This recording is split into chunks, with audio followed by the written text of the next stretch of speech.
Hey everybody, this is Paul and Ian from McSoss, here to bring you another glorious McSoss video. And today we're going to talk Iron Fist. I wrapped it up a couple weeks ago. Ian wrapped it up last week. I finished the last episode over this weekend. I think it was Friday where I watched episode 13. So But everything's still pretty fresh. Yeah. I think I have a good. I'm still like in Kung Lao, Kunlun, wherever that Don't place fuck is. it up, because somebody's going to tell us you fucked it up. Kunlun.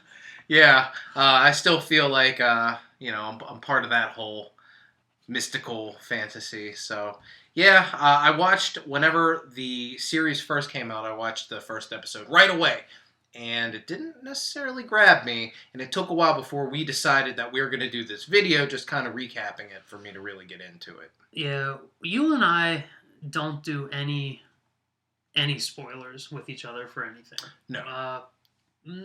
All the big movies we do McSauce field trip, we go together. But there's a handful of stuff where like we don't watch together and we don't spill any of the beans as far as, good, bad, which way we're leaning. There's no talk. No facial expressions if we're doing it in person. No kind of, nothing to give it away, because I want your honest and true opinion whenever I talk to you, and same with you to me. So yeah, and I feel like I saw a couple reviews, listened to a couple podcasts, and no one gave away like plot spoilers. Mm-hmm. But like everyone was immediately down on it. Yes, I took that out of it too. And I feel like it colored the way I watched the show, because like I was pulling for it at that point. I was like, come on, like it can't be that bad. Like I mean, people were slamming it from the get go, and a lot of the people had only seen the first 6 episodes, and I'm like, well, a lot can happen. That's only half the series. But then, even when they finished it, they were like, yeah, this is really boring. I don't know why they did all this. And like a couple arguments, I'm like, well, this is why they did this. But a couple other arguments, like I had no answer for, because it was a lot of it was subjective. I feel like a lot of the reviewers already had their idea of why they disliked the show locked and loaded before they actually even watched the show. There was a lot of talk. The big thing that reviewers were harping on, I read a lot of reviews after the fact as well, but it was hard in the moment whenever it was coming out to avoid any of the reviews. The big thing that the reviewers were harping on were the elements of cultural appropriation, that the Iron Fist, it's baked into the character from the 70s. The 70s was a weird time, everybody. There was a lot of weird stuff. So those characters are going to have some of those imperfect kind of qualities about them. I didn't think that was the biggest flaw in Iron Fist. I actually was fine with Finn Jones being cast. Would it have been better if they had an Asian American person? Maybe, but him being cast and being true to the character that was originally written, I mean, it was fine. That wasn't the main problem that I had, but it seemed like the reviewers were ready to dislike this property based on something that necessarily it wasn't really tied into the quality of the show. Yeah, I don't think I rarely have any problem with the racial casting of characters, but Danny Rand's a white kid in the books, so keep him a white kid in the show. Like, I thought that made sense. It was true to the character. I think it spoke to part of the reason he's unworthy to be the Iron Fist. Mm-hmm. Which through the whole series, there's a lot of people that are like, why are you the Iron Fist? Like, you don't know, you don't respect it. And he doesn't. Like, he, but by the end of the series, like, everything's gone to hell, and it's kind of his fault. Well, yeah, I mean, spoilers, everybody. Bad things happen. And when they're going back and they're climbing the mountain, and he's talking about all the wonderful things that they're going to be able to do, and maybe Kung Fu class will just be wrapping up, and we can join in, and then have some... In Lian Yu? Oh, sorry, that's the wrong... Rich white kid gets stranded and learns Kung Fu. Comic book origin story. It was so telegraphed, like, hey, dummy, there's nobody to protect the way in. You're the guy. Of course it's going to be bad. Yeah, like, I wasn't shocked by that reveal, but I wasn't expecting it. Yeah. Because he's, because he is the hero. Yeah. And, like, you believe in him, you believe in his mission, because, like, the whole time, none of us were born in Kunlun. Like, Or were we?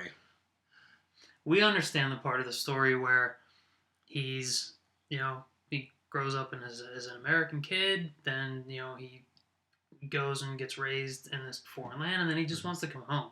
Yeah.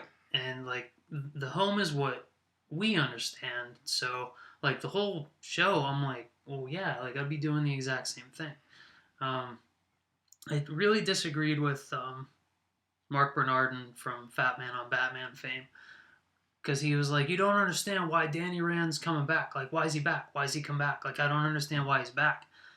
And, like, it blew my mind that question was even being asked, because, well, he's back because the New York's his home. Like, he came back home. The only remaining vestiges of who he is Rand Enterprises.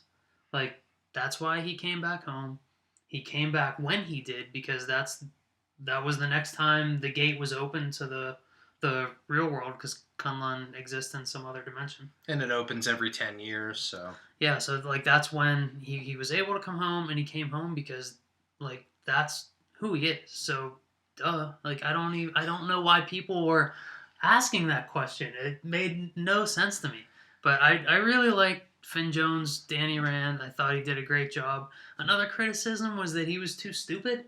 Like, he was too much of a child, and, like, he didn't understand the ways of the world. But he's been gone from the world for 10 years. I thought that was actually an authentic portrayal of somebody that's been disconnected and, running around, all consumed by martial arts for 10 years. And you get the contrast, because, the argument to why he's so disconnected and why he's kind of immature is that, well, he shouldn't be so immature. He grew up in a very strict, martial arts environment with these monks.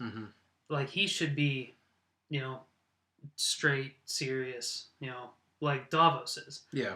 And that's what makes his and Davos relationship great, is because, like, you see what the monks in Kunlun expected from Danny Rand. He should have been like Davos. Serious, studious, dedicated to Kunlun, the protection of Kunlun. But, Danny had his half of him was back in New York, back with his family the entire time. So you see the two sides of the coin, and, like, what they expected from Danny Rand was what they got from Davos. But Davos didn't have the strong enough character to become the Iron Fist. Yeah, and it didn't seem like Davos was really, even, like, the actor wasn't in a lot. I mean, there was maybe 3 episodes, but I think that seeing the dynamic that those two childhood friends would be probably better displayed if they stretched out more of the story and focused on that. What about the criticism that the martial arts wasn't as high quality as it should have been? Because I kind of think that it was honestly fine. It was all right. Like, this was another thing that I didn't have a problem with. Yeah, I'm not a martial arts guy. Like, I couldn't tell you the difference between kung fu, karate, or, like, Muay Thai. Like, I don't fucking know. Origami. Yeah, like, I don't know. Like, that's not why I watch shows. Like, it seemed fine. I still think the only big set piece from the Netflix shows was the Daredevil hallway fight. Like, that's the big one. Yeah. That stood out, and it wasn't necessarily because the martial arts was so good. It was the way it was filmed, the way it was acted. Like, so I was fine with all the fucking fighting. You fucking martial arts nerds. Get over it. It's a TV show. Now, a problem that I did have is that I didn't think that I did like the Hand being the central villain, really, but I didn't like Joy and Ward very much. They weren't very likable, and they're a main part of the whole story. His childhood friends that he's coming back to. They didn't really look out for him all that well, and I didn't really connect with them at all. They seem pretty despicable and unlikable people, and for them to take up about 30% of the screen time, I just was bored by them even being on the screen. I wasn't rooting for them at all. I was hoping that Ward would die eventually. That didn't happen. It's funny you say that because Ward was my favorite character in the series. You've said that, or I've seen you say that. Explain to me what you liked about Ward. I love the way the series was able to turn me around on Ward, because from the second he shows up, I hated his guts. Mm-hmm. I hated his face. Mm-hmm. I hated his hair. Mm-hmm. I just hated his overall attitude. He looks like a white guy transforming into a Japanese guy that got caught halfway between. He is Tom Pelphrey's kind of a weird looking guy. Like, I hated it. The slick back hair, everything about him was dislikable to me. Like, right. I was like, this is clearly like the bad guy of the show. And there were even times when, who's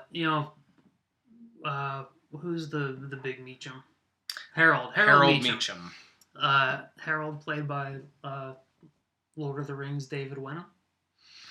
Where, like, you feel some sympathy for Harold, and you're like, oh, well, this guy's crazy, but he's gonna be on Danny's side. He's gonna be this unsuspecting hero. But then it turns out that it's Ward, because Ward goes through the most extreme story arc in this series.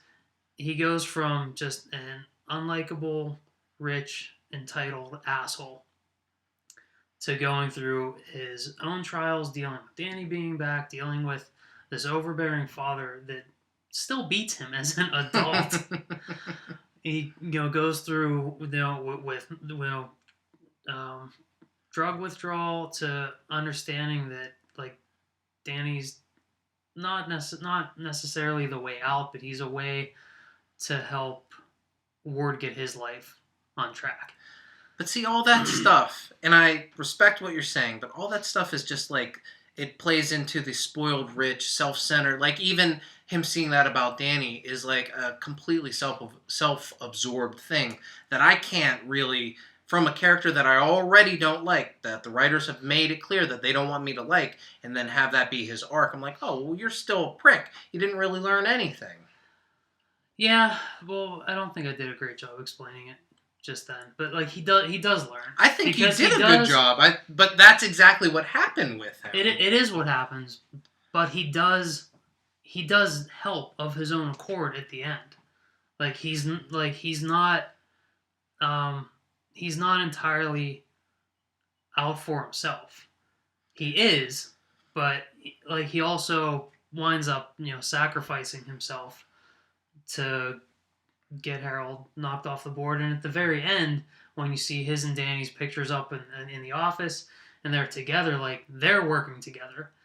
And by that point, Ward understands that he's been a huge asshole all this time, and like I think by then he understands the value of having Danny around. He's coming at Rand Enterprises from a much different perspective. He's got this huge weight lifted off his shoulders, and it was acted great by Tom Pelphrey. This dude fucking killed it. Like, I want to see him in more stuff.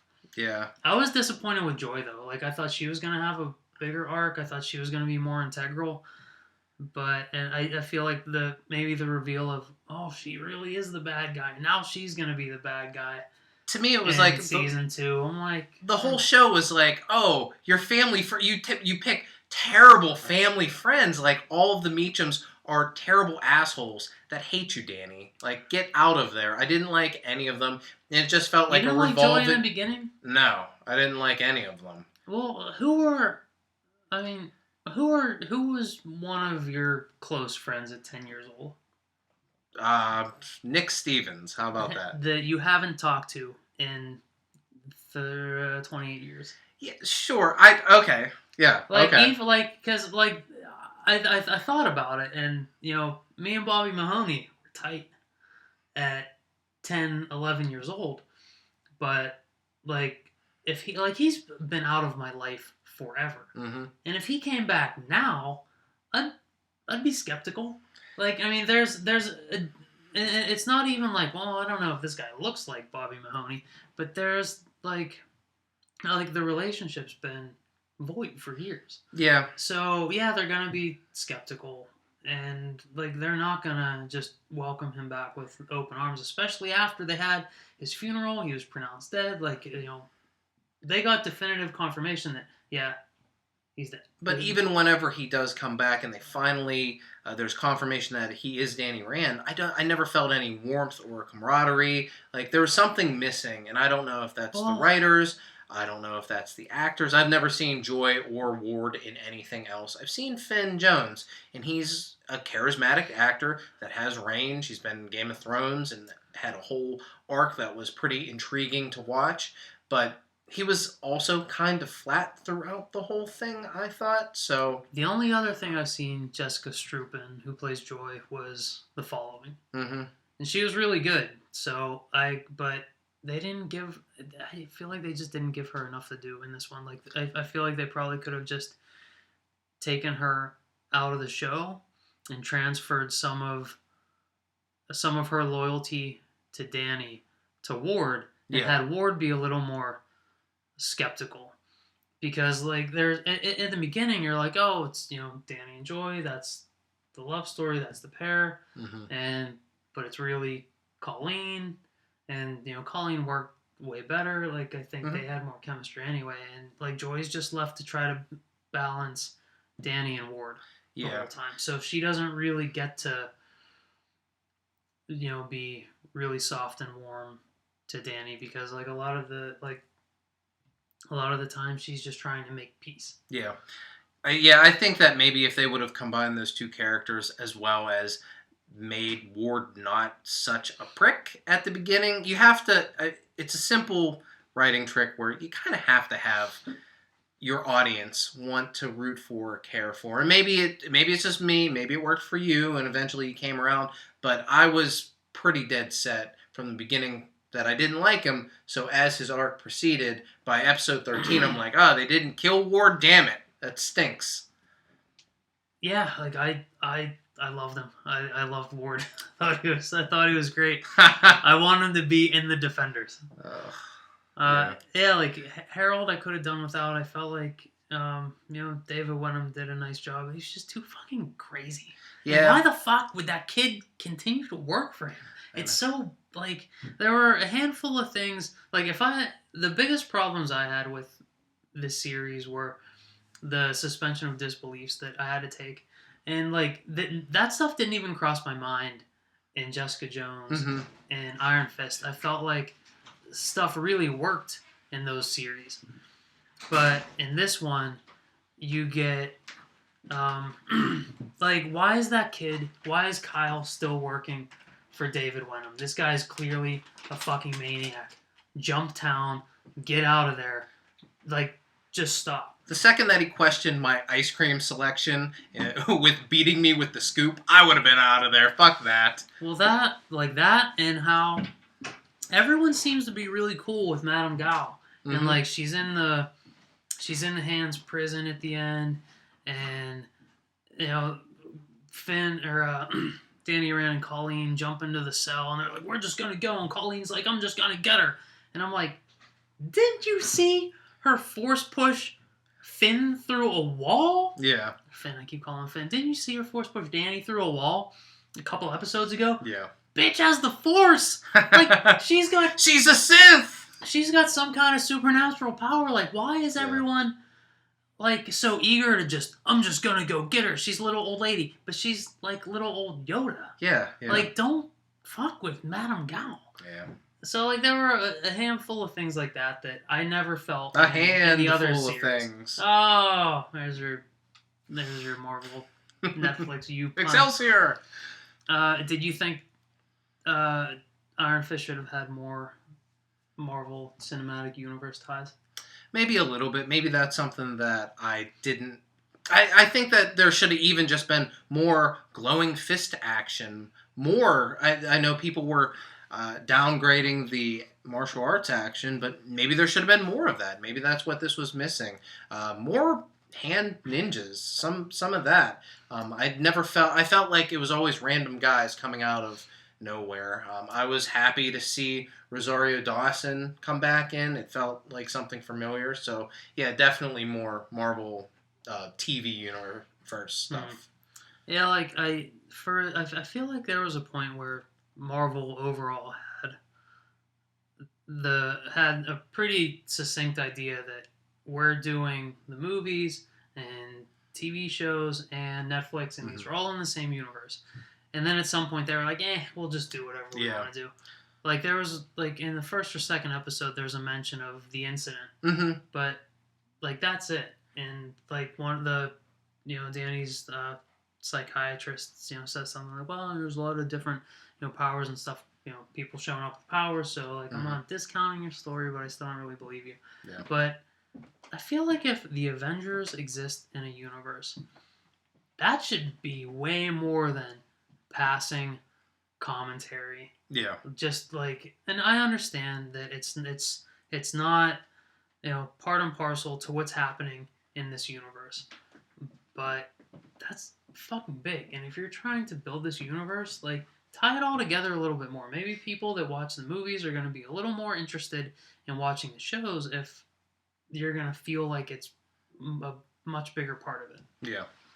Maybe the Defenders will, they'll learn their lesson and tie some of that stuff in with the Defenders. Defenders comes out in the fall. Is that August. Right? August?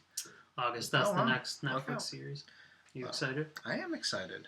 I'm excited to see Jessica Jones again. Like, I really love that series, and I feel like I'm ready for more Jessica Jones. Yeah, and more Luke Cage. Luke Cage was really good. Series. So we'll get some more of that Netflix magic back going in August. Thanks for checking us out tonight. We are McSoss. You can check us out at McSoss.com. You can find us on Twitter, Facebook, and Instagram. See you next week.